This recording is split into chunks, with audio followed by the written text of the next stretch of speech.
cùng lên núi, ta cùng xuống biển, tiếng gọi quê hương hòa cùng nhịp chiêng. Anh có nhịp để em bước, anh giữ nhịp cho em xoa, cùng nhau theo nhịp chiêng vang. Nối thêm người theo nhịp bước, mắt hướng đời theo tương lai, kề vai bên nhau theo ánh mặt trời. Khát khao dòng suối, khát khao núi đồi, khát khao mặt trời, khát khao tình người, khát khao ra biển lớn,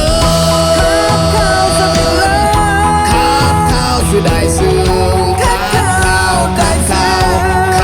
khao mong chờ anh và mong chờ em về.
Dương ơi, ôi sao đẹp thế, ánh mắt dịu dàng dưới nắng chang chang.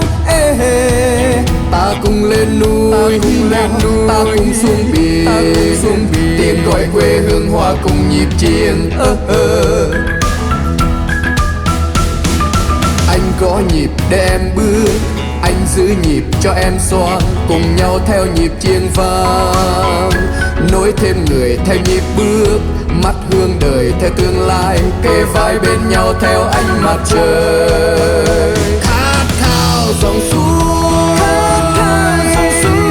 khát khao núi đồi, khát khao mặt trời, khát khao tình người, khát khao ra biển lớn, khát khao giữa đại dương.